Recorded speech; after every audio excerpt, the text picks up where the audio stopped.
இந்த நாட்டிலே தீர்க்கப்படாமல் இருக்கக்கூடிய பல பிரச்சனைகள் இருக்கிறது. மணிப்பூர் பிரச்சனை இருக்கிறது, வேலைவாய்ப்பின்மை பிரச்சனை இருக்கிறது. மதுரை எடுத்துக்கிட்டோம்னா டங்ஸ்டன் தோண்டுவதற்காக வேண்டி தனியார் நிறுவனங்கள் நிலத்தை துளையிடக்கூடிய பெரிய அபாயகரமான கனிம வள கொள்ளை இருக்கிறது. இப்படி ஆக்கப்பூர்வமாக பேசுவதையெல்லாம் விட்டு ஒரு வரலாற்று சிறப்புமிக்க ஒரு புரட்சியாளரை, ஒரு தலைவரை அவமதிக்கிற விதமாக உள்துறை அமைச்சரே பேசுகிறார் என்று சொன்னால் இது எவ்வளவு அவமானகரமானது. பாரஞ்சி சொல்லியிருக்காரு, அவர் எழுதின சட்டத்தினால தான் நீங்கள் பேசிகிட்டே இருக்கீங்க அப்படின்னு சொல்லியிருக்காரு. இவர் வன்மையாக கண்டிக்கிறேன் அப்படின்னு சொல்லியிருக்காரு. இயக்குநர்கள் பேசுவது சரியா? அரசியல் புரிதல் இருக்கக்கூடிய இயக்குநர்களாக இருக்கக்கூடிய வெற்றிமாறன் போன்றவர்கள், ரஞ்சித் போன்றவர்கள்லாம் பேசுவது என்பது கருத்துரிமைக்கு வலிமை சேர்க்கக்கூடிய ஒன்று. அவர்கள் பேசணும், அவங்க பேசாம தான் இப்போ இருந்துடக்கூடாது. மற்ற இயக்குநர்களும் இதே போல பேசணும்னா மற்றவர்கள் ஏன் அமைதி காக்கிறார்கள்? அவர் அம்பேத்கர் பற்றி அவர்களுக்கு போதிய அறிவு இல்லாதனால அமைதி காக்கிறார்களா, அல்லது நமக்கு அது தேவையில்லை என்று ஒதுங்குகிறார்களா? அம்பேத்கரை அவர்களும் இருக்கிறார்களா என்ற கேள்வியெல்லாம் அதற்குள்ள இருக்கிறது. வெற்றிமாறன் இன்றைக்கு இந்த வசனத்தை வச்சதுனால திமுகவுக்கு ஒரு ஜால்ரா போடுறாரான்லாம் சில பேர் கேட்குறாங்க. ஆனால் அவர் சமூக வலைத்தளத்தில் பார்த்துருப்பீங்க, எவ்வளோ கமெண்ட்ஸ் வருது. ஏதாவது ஒரு அரசியலை ஆதரிக்காமல் எப்படி நீங்கள் கருத்து? எல்லா தலைவருக்கும் ஒரு கண்டனம் தெரிவிக்கும் போது எடப்பாடி பழனிசாமி அவர்கள் மட்டும் எந்த விதமான ஒரு கண்டனமும் தெரிவிக்கல. அப்படியே தான் இருக்கும். இல்லை, கருத்தியல் ரீதியாக, கொள்கை ரீதியாக சண்டை போடுகிற வழக்கம் அதிமுக சமூக காலமாகவே இல்லை. எப்பொழுதுமே ஒரு சித்தாந்த அரசியலை முன்னோக்கி போகிற இடத்துல எப்போவுமே அதிமுக இருந்ததே கிடையாது. அவ்வளவுதான். அதாவது அதிமுகவினுடைய ஒட்டுமொத்த கொள்கையே ரொம்ப 2 வரியில எழுதிடலாம். திமுக ஒரு தீய சக்தி, கலைஞர் ஒரு தீய சக்தி, அவ்வளவுதான். இல்லை, இப்போ இவங்க ஆட்சியில் இல்லாமல் இருக்கும் போதும் வெற்றிமாறன் இப்போ டிஎம்கேக்கு சப்போர்ட் பண்ணியிருப்பாரா? அதுதான்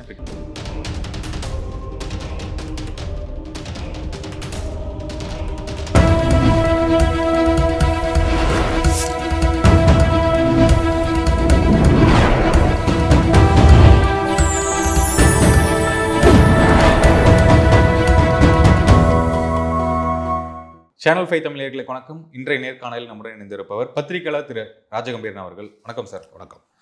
அம்பேத்கர்னு சொல்றது இப்போ ஒரு ஃபேஷன் ஆயிடுச்சு அப்படின்னு உள்துறை அமைச்சர் அமித்ஷா சொல்லியிருந்தாரு. அதுக்கு பெரும்பான்மையான தலைவர்கள் கண்டனம் தெரிவிச்சுக்கிட்டு இருக்காங்க. அவர் சொன்னது சரியா தவறா? உங்களுடைய கருத்து என்ன சார்? அமித்ஷா அவர்கள் அம்பேத்கரினுடைய மதிப்பை சீர்குலைக்கும் விதமாக ஃபேஷன் சொல்றதுக்கு சினிமா நடிகனுக்கு வேண்டுமானால் அந்த வார்த்தையை பயன்படுத்தலாம். இப்போ ஷாருக் கான் ஃபேஷன் நடக்குது, அமீர் கான் ஃபேஷன் நடக்குதுன்னு சொல்லலாம். ஒரு வரலாற்றில் மிகப்பெரிய புரட்சியை, அதாவது ரத்தம் சிந்தாத புரட்சியை, அறிவு புரட்சியை, சமத்துவத்திற்கும் சமத்துவம் இன்மைக்குமான ஆண்டாண்டு காலமாக நடந்திருக்கக்கூடிய பெரும் போராட்டத்திற்கு தன் அரசியல் சாசனத்தின் வழியாக ஒடுக்கப்பட்ட மக்களினுடைய விடுதலையை பெற்றுத்தந்த ஒரு புரட்சியாளரை பற்றி பேசுகிற போது அவர் பேரை சொல்வதற்கு பதிலாக நீங்கள் கடவுள் பெயரை சொன்னால் நீங்கள் புண்ணியம் கிடைக்கும் என்று சொன்னால், பாவம் செய்தவர்கள் தான் புண்ணியத்தை தேட வேண்டும். நாங்கள் எந்த பாவமும் செய்யவில்லை. எனவே பாவ புண்ணியத்தை பற்றி பேசுவதற்கான இடம் நாடாளுமன்றம் அல்ல. அது கோவில் குளங்களிலே உட்கார்ந்து கொண்டு ஆன்மீக உபன்யாசம் செய்பவர்கள் வேண்டுமானால் பாவ புண்ணியம் பற்றி பேசலாம், தேவாலயத்தில் பேசலாம், மசூதியில் பேசலாம், ஆன்மீக தலங்களில் வேண்டுமானால் பாவ புண்ணியங்கள் பேசலாம். நாடாளுமன்றம் அதற்காக உருவாக்கப்பட்டது அல்ல. அது மக்களின் பிரச்சனைகளை பேசுவதற்காக உருவாக்கப்பட்டது. இந்த நாட்டிலே தீர்க்கப்படாமல் இருக்கக்கூடிய பல பிரச்சனைகள் இருக்கிறது. மணிப்பூர் பிரச்சனை இருக்கிறது, வேலைவாய்ப்பின்மை பிரச்சனை இருக்கிறது. மதுரை எடுத்துக்கிட்டோம்னா டங்ஸ்டன் தோண்டுவதற்காக வேண்டி தனியார் நிறுவனங்கள் நிலத்தை துளையிடக்கூடிய பெரிய அபாயகரமான கனிம வள கொள்ளை இருக்கிறது. இப்படி இந்தியாவிலே தீர்க்கப்படாத எத்தனையோ பிரச்சனைகள் இருக்கிறது. ஒரே நாடு ஒரே தேர்தல் என்று மாநில கட்சிகளை ஒழித்து கட்டுவதற்கான பிரச்சனைகள் இருக்கிறது. இப்படி ஆக்கப்பூர்வமாக பேசுவதையெல்லாம் விட்டு ஒரு வரலாற்று சிறப்புமிக்க ஒரு புரட்சியாளரை, ஒரு தலைவரை அவமதிக்கிற விதமாக உள்துறை அமைச்சரே பேசுகிறார் என்று சொன்னால் இது எவ்வளவு அவமானகரமானது. அவருடைய அரசியல், அவர் இயற்றிய, அவர் சிந்தித்த அரசியல் சாசனத்தின் வழியாகத்தான் நீங்கள் பதவியேற்றிருக்கிறீர்கள். நீங்கள் இந்த இடத்திலே இருப்பதற்கு அவர் ஒரு காரணமாக இருக்கிறார். ஆனால் அவரை அவமதிப்பது என்பது எப்படி ஏற்றுக்கொள்ள முடியும்? எனவே அவர்களுக்கு அந்த சொல் மீது இருக்கக்கூடிய வன்மம் தான் இதற்கு காரணம். ஆனால் அவர்கள் என்ன செய்கிறார்கள்னா, எந்த தவறு நடந்தாலும் அந்த பழியை தூக்கி காங்கிரஸ் கட்சி மீது தான் எப்பொழுதுமே போடுவாங்க. காங்கிரஸ் கட்சியை மக்கள் நீண்ட காலம் ஆட்சியிலே இருந்த கட்சி என்பதற்கு ஒரு மாற்று வேண்டும் என்பதற்குத்தான் பாஜக வந்திருக்கிறது.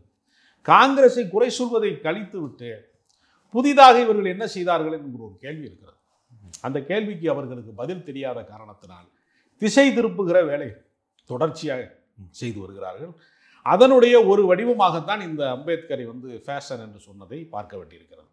ஓகே, இப்போது தமிழகத்தில் இருக்கக்கூடிய நிறைய தலைவர்கள் கண்டனம் தெரிவிச்சுட்டாங்க. முக்கியமாக இயக்குநர்கள் சொல்லப்போனால் ஒரு 2 இயக்குநர்கள் மட்டும் சொல்லியிருக்காங்க. பாரஞ்சித் அவர்களும் வெற்றிமாறன் அவர்களும், இவங்க 2 பேர் மட்டும் தான் கண்டனம் தெரிவிச்சிருக்காங்க. பாரஞ்சித் சொல்லியிருக்காரு, அவர் எழுதின சட்டத்தினால தான் நீங்கள் பேசிகிட்டே இருக்கீங்க அப்படின்னு சொல்லியிருக்காரு. இவர் வன்மையாக கண்டிக்கிறேன் அப்படிங்கிற மாதிரி சொல்லியிருக்காரு. இயக்குநர்கள் இது பேசுவது சரியா? திரைப்பட இயக்குநர்கள் யாரை நோக்கி அந்த திரைப்படத்தை எடுக்கிறார்கள்? மக்களை நோக்கி எடுக்கிறார்கள். மக்களுக்கு ஒரு பாதிப்பு வருகிற போது மக்களினுடைய பிரச்சனைகளை அவர்கள் திரைப்படமாக எடுத்து தான் புகழ் பெறுகிறார்கள். எனவே மக்களோடு தொடர்பில்லாத விஷயங்களை அவர்கள் பேசினாலோ, அதை கதையாக எழுதினாலோ, அதை திரைப்படமாக இயக்கினாலோ மக்களிடத்திலே கொண்டாட்டமாக அது மாறப்போவது கிடையாது. எனவே அரசியல் புரிதல் இருக்கக்கூடிய இயக்குநர்களாக இருக்கக்கூடிய வெற்றிமாறன் போன்றவர்கள், பா ரஞ்சித் போன்றவர்கள்லாம் பேசுவது என்பது கருத்துரிமைக்கு வலிமை சேர்க்கக்கூடிய ஒன்று. அவர்கள் பேசணும், அவங்க பேசாமல் தான் இருந்துடக்கூடாது. மற்ற இயக்குநர்களும் இதே போல பேசணுங்கிறது தான் என்னுடைய கருத்து. மற்றவர்கள் ஏன் அமைதி காக்கிறார்கள்? ஒரு அம்பேத்கர் பற்றி அவர்களுக்கு போதிய அறிவில்லாதனால அமைதி காக்கிறார்களா, அல்லது நமக்கு அது தேவையில்லை என்று ஒதுங்குகிறார்களா, அம்பேத்கரை அவர்களும் இருக்கிறார்களா என்ற கேள்வியெல்லாம் அதற்குள்ள இருக்கிறது. எனவே நாம் இன்றைக்கு அனுபவித்துக் கொண்டிருக்கிற எல்லா உரிமைகளுக்கும், எல்லா விதமான அதிகாரத்தையும் பெறுவதற்கு, கல்வியாக இருக்கட்டும், வேலை வாய்ப்பாக இருக்கட்டும், எல்லா விதமான அதிகாரத்திலும் தாழ்த்தப்பட்டவர்களுக்கு மட்டுமல்ல, பிற்படுத்தப்பட்டவர்களுக்கு, சிறுபான்மை மக்களுக்கு, பெண்களுக்கு என்று எல்லா தரப்பு மக்களுக்கும், பெண்களுக்கு இன்றைக்கு சொத்துரிமை இருக்கிறது என்று சொன்னால் அந்த சொத்துரிமைக்காகத்தான் அவர் போராடி இருக்கிறார். இன்றைக்கு பெண்களுக்கு சொத்திலே பங்கு கொடுக்க வேண்டும் என்பது சட்டமாகிவிட்டது. அந்த சட்டத்தை இயற்றுவதற்காக போராடியவர் அம்பேத்கர். எனவே பெண்களினுடைய ஆதரவு அவருக்கு இருக்கிறது. சிறுபான்மை மக்கள் இன்றைக்கு அவர்கள் ஒடுக்கப்படுவதற்கு மசூதிக்கு கீழே கோயில் இருக்குன்னு தோண்டுவதை உச்ச நீதிமன்றம் நீ தோண்டக்கூடாது என்று நிறுத்துகிறார்கள் என்று சொன்னால் அம்பேத்கரினுடைய சாசனத்தின் வழியாகத்தான் அதை நிறுத்துகிறார்கள். எனவே சிறுபான்மை மக்களுக்கான நீதியை பெற்றுத்தருகிற இடத்துல அம்பேத்கர் இருக்கிறார். எல்லா ஒடுக்கப்பட்ட மக்களுக்கும், பழங்குடியின மக்களுக்கும், பிற்படுத்தப்பட்ட மக்களுக்கும், தங்களை ஆதிக்க சாதியாக கருதி கொடுக்கிற இடைநிலை சாதிக்காரர்களுக்கும் சேர்த்து தான் அவர் உரிமை பெற்று தந்திருக்கிறார்.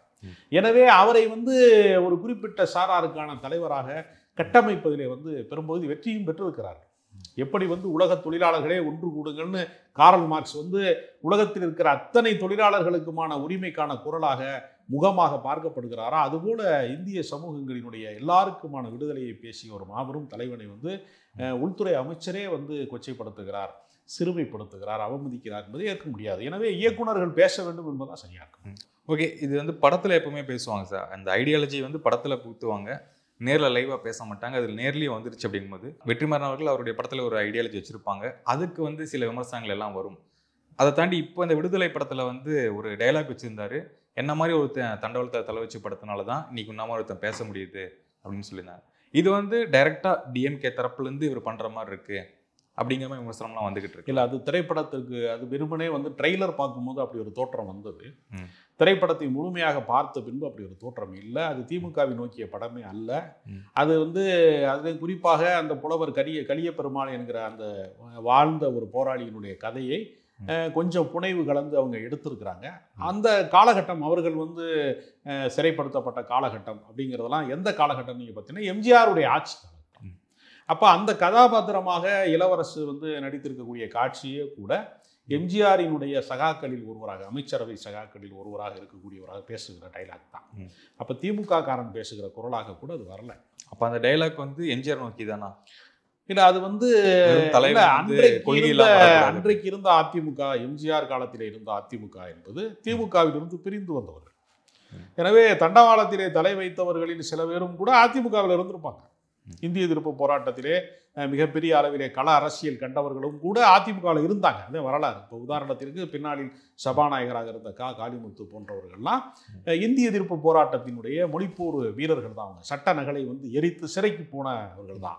சேடப்பட்டி முத்தியா கூட அதிமுகவில் தான் நெடுங்காலம் இருந்தார். பின்னாடி தான் அதிமுக வந்தார். ஆனால் நெடுங்காலம் அதிமுகவில் தான் சபாநாயகராலாம் இருந்தார், அமைச்சராலாம் இருந்தார். அவரும் கூட நீங்கள் யாருன்னு பார்த்தீங்கன்னா அதிமுக காரர் தான். அவர் இந்தி ஆதிக்க எதிர்ப்பு போரிலே மாணவர் போராட்டம் வெடித்த போது அவர்லாம் சிறைக்கு போனவர். ஆனால் அவர்களுக்கு அந்த உரிமை இருக்கிறது. அதிமுகவுக்கும் இந்திய எதிர்ப்பு போராட்டத்திலே அதில் வந்து ஒரு பங்கு இருக்கிறது. எனவே தண்டவாளத்தில் தலை வைத்தது என்பது கலைஞரை மட்டும்தான் குறிக்கும் அல்ல, அது ஒரு இயக்கத்தினுடைய ஒரு தொடர் போராட்ட செயல்பாடு தான். இல்லை, இயக்குநர்கள் ஏன் இந்த திமுக நோக்கி இந்த டயலாக்ஸ் இந்த மாதிரிலாம் வைக்கணும்? அவங்களுடைய சப்போர்ட் எதிர்பார்க்குறாங்களா? நான் சார்பட்டா பண்பை படத்துலையும் ரஞ்சித் அவர்கள் வச்சிருப்பாரு, அவர் வர கழகத்துக்காரன் அந்த மாதிரி நிறைய டைலாக்ஸும் வரும், அவன் கொடி கலரும் காமிச்சிருப்பாங்க. அதுக்கப்புறமே வந்து இந்த பிஎஸ்பியுடைய தலைவர் ஆம்ஸ்ட்ராங் இருந்ததுக்கப்புறம் திரும்ப அவர்களை நோக்கி கேள்வி எழுப்புறாரு, நீங்கள் வாங்கினா நாங்கள் இருக்கோம் பார்த்துக்குறோம் அப்படிங்கிறாரு.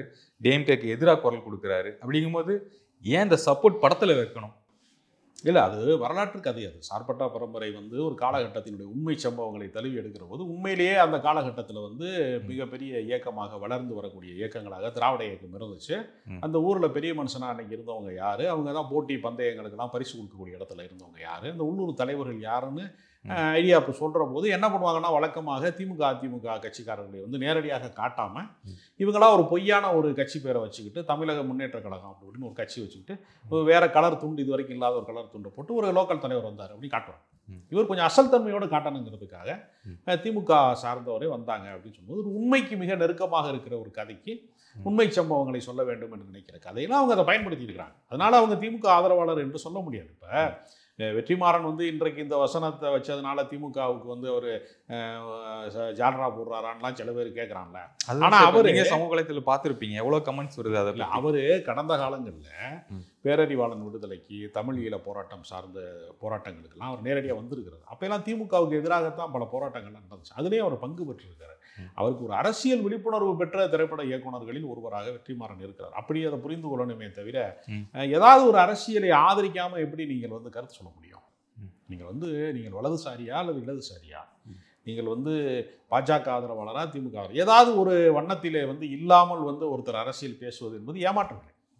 நீ பாஜக எதிர்த்தியன்னா அதற்கு மாற்றாக நீங்கள் இந்தியா கூட்டணியை முன்வைக்க வேண்டும். இல்லை, இப்போ இவங்க ஆட்சியில் இல்லாமல் இருக்கும் வெற்றிமாறன் வந்து இப்போ டிஎம்கேக்கு சப்போர்ட் பண்ணியிருப்பாரா? அதுதான் இப்போ கேள்வி. இல்லை, கட்சி அரசியல் சம்மந்தப்பட்டது அல்ல அது. நீங்கள் இந்திய எதிர்ப்பு போராட்டங்கிறது எல்லா தமிழர்களுடைய பிரச்சனையும் கூடாது.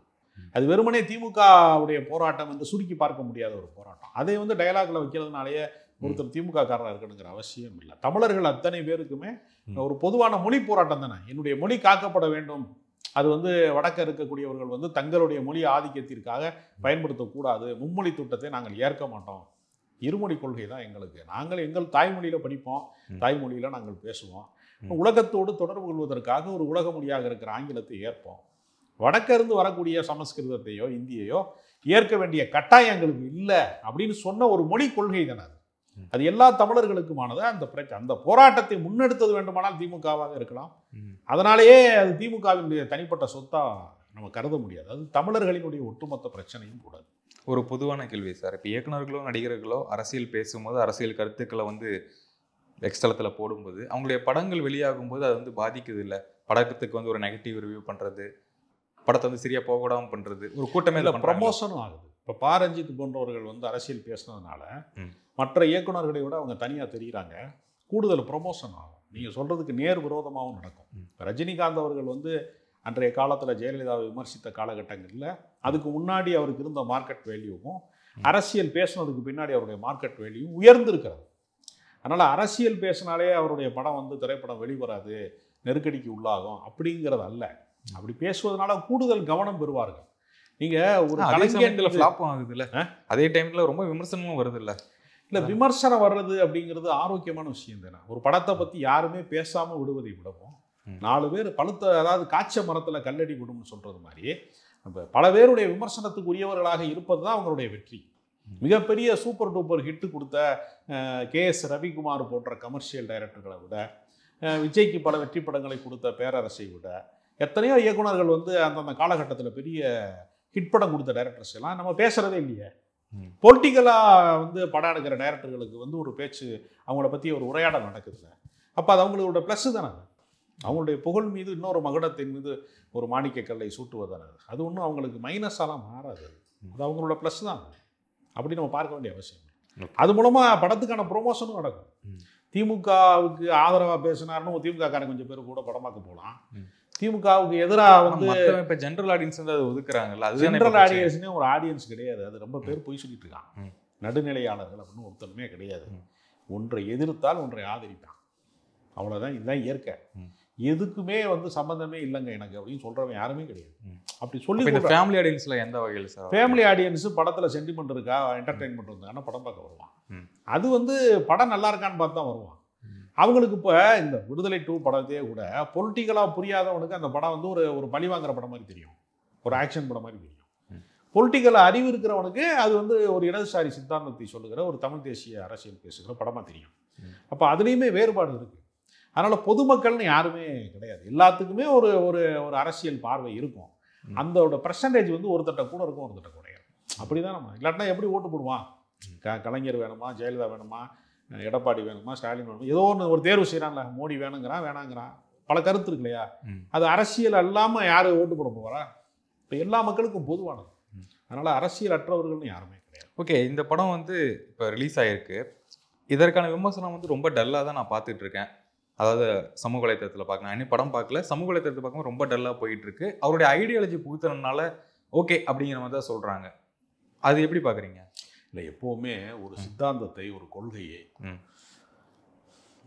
ஒரு கோட்பாட்டு ரீதியான விஷயத்தை வந்து திரைப்படத்துக்குள்ளே வைக்கும்போது அது வெகுஜனங்களோட கனெக்ட் ஆகுறதுல ஒரு சிரமம் இருக்குது. எப்போ எந்த ஐடியாலஜியாக இருந்தாலுமே வெகுஜனங்களோட எமோஷ்னலாக அது கனெக்ட் ஆகுறது அப்படிங்கிறது ஒரு பெரிய சவாலான விஷயம். தமிழ் தேசியம்னா என்ன, கம்யூனிசம்னா என்ன என்பதையெல்லாம் கதைக்குள்ளே கொண்டு வந்து சேர்க்கறது ரொம்ப சிரமமான விஷயம். அந்த முயற்சியில் எனக்கு தெரிஞ்ச ஒரு வெற்றி தான் பெற்றிருக்காரு. அவர் வந்து தோற்று போனதாக நம்ம இல்லை. ஒரு சினிமா பார்க்குற சராசரியான மசாலா படங்கள் பார்க்குற ஆடியன்ஸுக்கு யதார்த்த காட்சிகள் சில இடங்கள் ஏமாற்றமாக இருக்கும். கதாநாயகனா எல்லாரையும் அடிக்கணும், துவம்சம் பண்ணணும், வில்லனை தூக்கி போட்டு மிதிக்கணும், அவன் அந்தர் பல்ட்டி அடிக்கணும், அப்படிலாம் பார்த்து பார்த்து பழக்கப்பட்டிருக்க முடியும். அது மாதிரி விஷயங்கள் அல்லாமல் ஹீரோவே அடி வாங்குறாரு, ஹீரோவே வந்து துப்பாக்கி சூட்டுக்கு வந்து கீழே விழுகிறாருன்னு காமிச்சா ஹீரோயிசத்துக்கு எதிராக இருக்கும் சில படம்.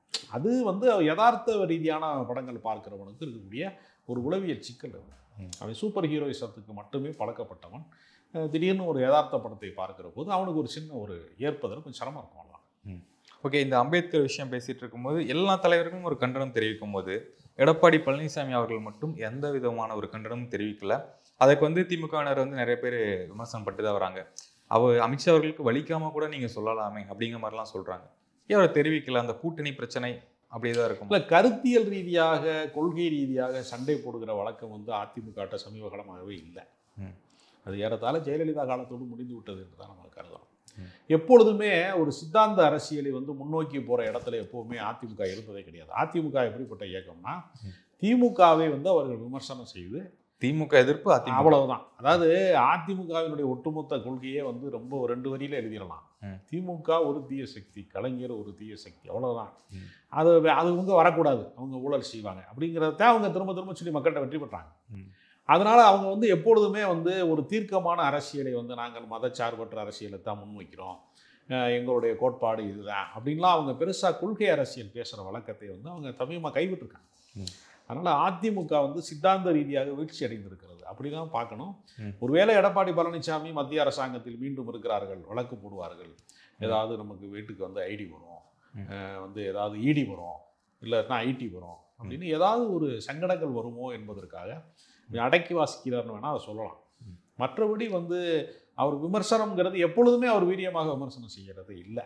அது குறிப்பாக பாஜக விஷயத்தில் அவர் கொஞ்சம் அடக்கி தான். இதுக்கு முன்னாடி வரைக்கும் அந்த கூட்டணி இல்லைன்னு சொன்ன வரைக்குமே விமர்சனம் வச்சவர் இப்போ இந்த சமீப சில நாட்டில் வந்து அண்ணாமலை அவர்களும் ஒரு மௌனம் காக்குறாரு, இவரும் ஒரு மௌனம் காக்குறாரு. அப்படிங்கும்போது 26 கூட்டணி அப்படிங்கிறத வெளியாகுது.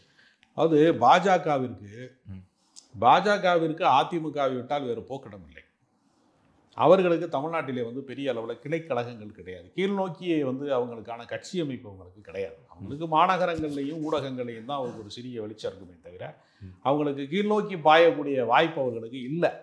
அப்போ அந்த கட்டமைப்பு இருக்கக்கூடிய அதிமுகவோடு பயணித்தால் மட்டும்தான் மீண்டும் வந்து அவர்கள் சில சட்டமன்ற உறுப்பினர்களை பெற முடியும், அல்லது வேறு சில அரசியல் வெற்றிகளை பெற முடியுங்கிற நிலைமையில் அவங்க இருக்காங்க.